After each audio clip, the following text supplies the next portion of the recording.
افتخار شادی کر رہا ہے۔ رات کے کھانے کے بعد شہباز نے اس کو بتایا۔ اس کا دل یکدم سے دھڑکا تھا، چہرے کا رنگ سرخ ہو گیا۔ افتخار گھننا ہے؟ مجھے تو چاچے نے بتایا کہ اگلے ماہ شادی کر رہے ہیں۔ میں نے افتخار کو جتایا تو پھر بھڑکا ہے، اتنی جلدی؟ اگلے ماہ تو کلثوم کی بھی شادی ہے، اس نے پھیکی آواز میں کہا۔ ہاں، اب ہم 2 شادیوں کے لیے تیاری کریں گے۔ وہ تو کہہ رہا تھا کہ بھابھی سے کہو 15 دن میں میری بری بنا دے۔ میں نے کہا دھان پانسی ہے میری بیوی، کس کام کرے گی؟ صرف میرے کام کے لیے وہی کافی ہے۔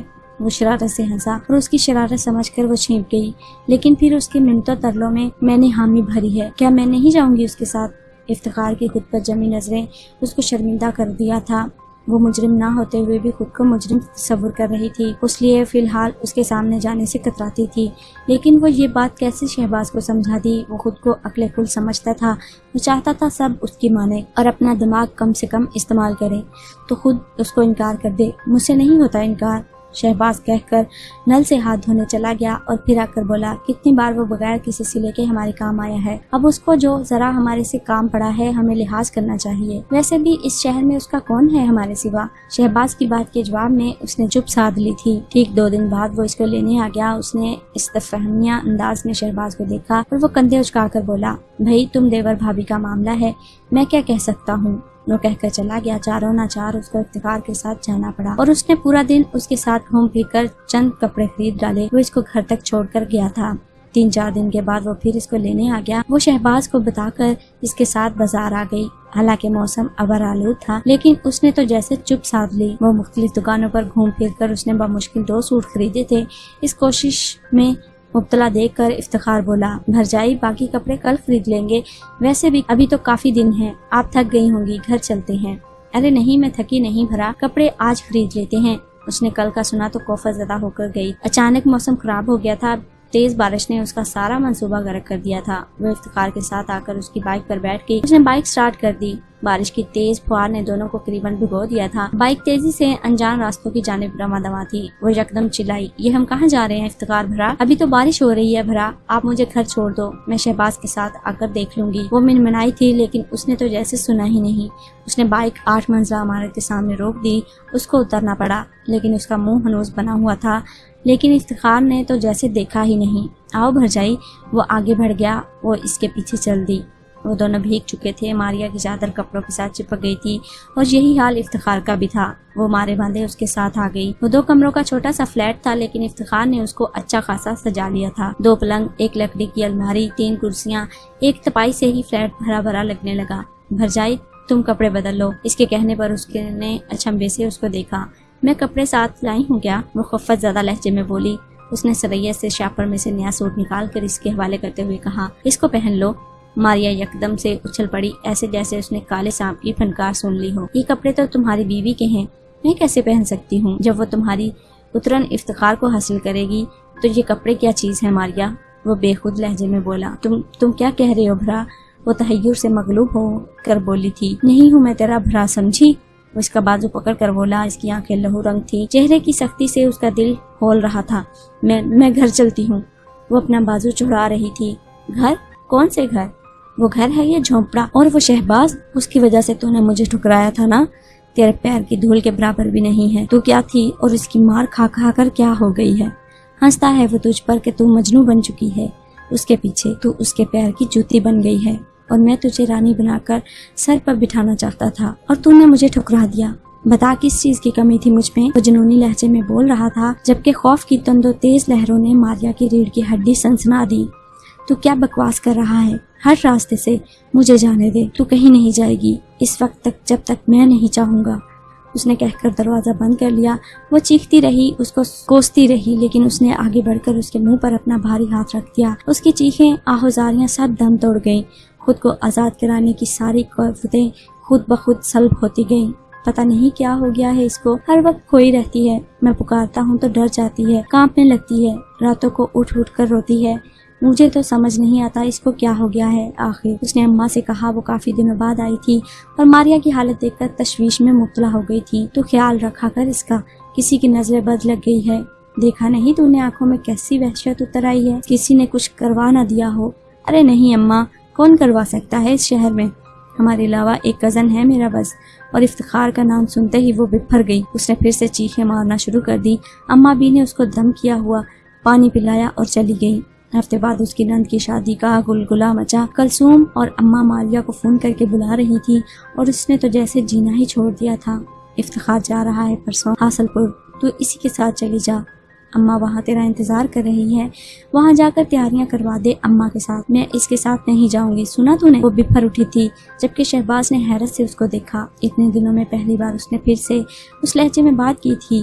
ماریہ نے غصے میں شیشے کا گلاس دیوار پر دے مارا اور رونا شروع کر دیا۔ شہباز نے تیورا کر اس کو گھورا۔ آخر میں نے ایسا کیا کہہ دیا جو تو یوں جنونی ہو گئی ہے؟ میں افتخار کے ساتھ نہیں جاؤں گی، چاہے تم مجھ سے لڑے یا مجھے مارے، میں نہیں جاؤں گی۔ کیوں؟ آخر کیا کیا ہے اس نے جو تو اس سے یوں خار کھا کر بیٹھی ہے؟ وہ علیحدہ شرمندہ پھر رہا ہے۔ وہ شرمندہ نہیں ہے، وہ شرمندہ نہیں ہو سکتا، سنا تو نے؟ اس جیسے لوگ اس لفظ کے مطلب نہیں جانتے۔ اس نے کیا کیا ہے آخر؟ اس کی پاردار آواز کے جواب میں وہ زارا کتار روتے ہوئے وہیں بیٹھتی چلی گئی۔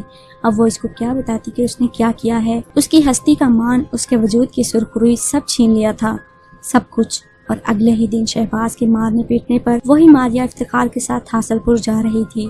افتخار نے آخری بار اس سے کہا تھا، دیکھ ماریہ، جو ہوا اس کو بھول جا۔ اس بات کا ذکر تو نے شہباز سے کیا تو تو جانتی ہے وہ 1 منٹ نہیں لگائے گا تجھے اپنی زندگی سے نکالنے میں۔ تو کہاں جائے گی؟ اگر اتنا بڑا جگرا رکھتی ہے تو اس کو بتا دینا، میں تجھ سے نکاح کر لوں گا۔ لیکن اس نے چپ سادھ لی۔ مہر بلب وہ پتھرائی ہوئی آنکھوں سے گزرتے مناظر دیکھ کر چپ ہو گئی تھی۔ خواتین و حضرات، یہ کہانی تھی ایک ایسی دکھی لڑکی کی جس کے اپنے ہی دیور نے اس کی عزت کو تار تار کر دیا۔